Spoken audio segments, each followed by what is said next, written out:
Hello everyone, my name is Mark and I'm the Safeguarding and Cybersecurity Manager at LGfL, the National Grid for Learning. Lots of you may know some of my colleagues who are regional leads on the Edtech Demonstrator Programme, and I'm just here for a little slot today to talk about some of the safeguarding elements of remote learning and teaching and all the platforms that you spent the week looking at today. I'll be answering questions in the chat if you've got any, even though this isn't live. In a way, I'm the imposter because this week has all been about the demonstrator schools, hence this is just a mini slot, but I'm hoping I can bring together some of the snippets that you've already heard during the week when I've been dipping in and out. I've heard people talking about some of these elements, which is great to hear that you're thinking about these things as well. So whether you've been here all week or you're just here today, or you've been on a journey of remote learning for many years, or you're just dipping your toe in the water of trying to use some of the technologies such as video or live streaming that others have and you haven't quite yet, whether you thought about all of these things at the start or you didn't, it's still worth doing regular audits of some of these issues. While Ofsted's on a different trajectory to normal and it's more about evidence gathering, it's still something they'll be looking at closely as well. Apart from anything else, you guys are giving remote learning a good name, and safeguarding on the one hand is everyone's job, and really important, which I'm sure you'll all agree with, but equally we don't want EdTech to get a bad name because such things are not being thought about as well. And it's fairly straightforward with some top tips to make sure that we know what we are thinking about as well. There are plenty of things that can go wrong. Some of them just sound funny, and if you have a look on our Twitter feed, LGfL DigiSafe, we've been trying to collect some of those as well, whether that's teachers, partners walking in not entirely dressed, whether it's people sharing inappropriate images, whether it's people forgetting they're still in a meeting and talking about someone else. Sometimes it can just be funny, sometimes it can be a really serious issue depending on what is going on, and can really escalate and be really dangerous, bad for children, bad for staff. And that's what we want to try and help you not fall into the trap of, with some top tips that might help you with that as well. Just while I was thinking about what to talk about for you, I got an email from a school asking for advice about a member of staff shielding at home, reading to a pupil in school. There's so many permutations to it, so it's really great to be able to have a think about what might be useful for you. So I'm going to take you through 20 top tips really quickly. Number one should be really obvious. It feels it only use school registered accounts, never personal ones. On the one hand, it's really easy. It's a rule. Tell people that's the rule, pupils and staff. But beyond that, because lots of people will think, oh, of course, just to remind them how easy it is to get that wrong. If you're uploading photos with Google Photos automatically, is it going to the wrong account? If you're opening a Google Meet, are you in the wrong profile on Chrome and accidentally you're doing it on your personal Gmail, and then the class is seeing that email, and so on. So just a really easy one to remind people of, because even experts can fall foul of that one. Again, number two should be fairly obvious, that you shouldn't do anything unless SLT has approved it. These technologies that you've been looking at this week are really strategic for the teaching and learning in your school, so it should be obvious. But sometimes, especially in lockdown 1.0, people rush to use a system because they had to set something up really quickly. Just be really careful with that, not to do that. For many reasons, it's really important that, for example, there's an admin with control and auditing rights over what's going on, and not the person who set it up and is the only one using it. So plenty of reasons there, and ways to keep staff safe from allegations as well as keep pupils safe and be able to focus on what you're really about. This one, again, it's an easy question to ask, not easy to answer, but it is important that we remind ourselves of it as well, because not all students will have that. There are plenty of there's the DFE scheme with laptops. LGfL have done Bridge the Divide for other possibilities as well. But what about internet? Have they got somewhere quiet to work? And that's actually somewhere a good question to ask for staff as well, because that's not always something you can take for granted. In the same vein, somewhere safe to work, without bedrooms or bedding, inappropriate objects, personal information available. That's really important. Now we're in a fortunate situation that Teams from Microsoft and Google Meet and Zoom all allow you to replace your background, and I would recommend use that.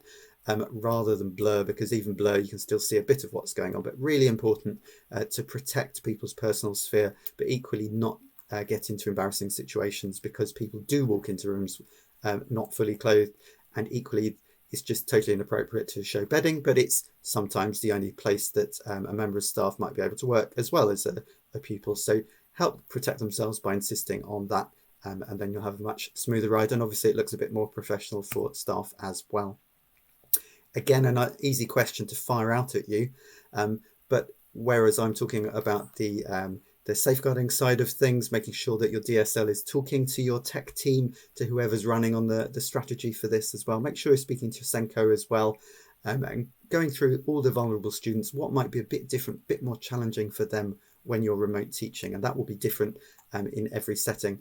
And of course, not just those types of vulnerable students, there'll be plenty more that you know about as well. This is something that's really easy to miss, but it's not just the person setting up the system who will be configuring it who should be looking and thinking about these things. Make sure that the safeguarding team is also talking about this as well, who can chat, who can start a stream, which isn't the same as join one. All these things you want to consider in advance, but above all, just make sure you've gone through all these settings, and there are some great EdTech demonstrator schools who can help you with that, and also really good advice online that you can Google quite simply to find for all the different platforms, and we can help you with that as well. If you're sending out a link for a video lesson, just check it, and this will help you with your settings auditing as well. Stick it in an incognito tab or a private tab where you're not logged in. Make sure that you can't get into it without logging in and being in your school's domain. That's a really easy thing to check to make sure your settings are right. I mentioned this one as well. It's not the same to join or start a stream. So for example, in G Suite settings, you want to have one on for students, for staff, but not on for students. If you want to do any live streaming there, it still allows the students to watch it. Just another thing to watch out for. This next one, number 9, is something that schools will have different opinions on, not just opinions, but depending on how you're set up, it will be different, but it's something really important for your risk assessment as well. And most schools are saying that they won't do, for example, a live lesson without a member of staff in the room. That's very sensible from a safeguarding perspective, but also practically help you out with the chat moderating things if there are any issues. It will also protect you against allegations as well. And most of these will be scheduled, but if there are any one-to-ones, plenty of reasons why you might need to do that to check up on vulnerable students. But again, the vulnerable ones are even more likely to need you to check on all these restrictions as well. Make sure that nothing is happening unless it's been pre-approved, but also logged. I'll come to that in a second as well. Top tip number 11, if you're beginning this journey and maybe thinking, oh, other schools are using video lessons and they're doing them live, let's have a go at it. Just start slowly, because you're much less likely to make mistakes that could end up into a safeguarding issue. I mentioned the log. If it's a regular lesson, it will be fairly obvious from the timetable. You can just enter it once, but make sure it's available for teachers to note down who they were with if anything went wrong. Any ways to improve these things, that's the best way to keep them and others safe as well. And if you've got your settings right, then you can audit who has been having meetings who. If suddenly there are meetings popping up late at night, then you will want to know about that. That's why it's important you know who the admin is for that as well. Chat's a good one. You might want that. You might need it as part of your lesson, but do you want it for a particular thing that you're doing? Can they chat when you're not there? Make sure you know about that as well. The AUP, acceptable use policy or agreement, you will have had that for years and years and years. But there are the rules. Have you checked them this year? If not, go and have a look, because things might change, and we've done some documents to help you with that. But remind pupils and staff, make sure that policy is possible to put into practice in 2020 and the ways that you are now operating as well. Equally, the overall safeguarding policy, is it fit for 2020? That's really important, considering how you are teaching and how students are learning, that you have done that. But the reporting process too, if normally you have to go to an office and there's no one in that office because they're at home, does it work remotely? If the member of staff is down with COVID, is off sick, is at home and doesn't have internet. Is it going to work? Do you need to add new channels, which are likely to be online anyway, or backups for them? Something else to check on and remind everyone about.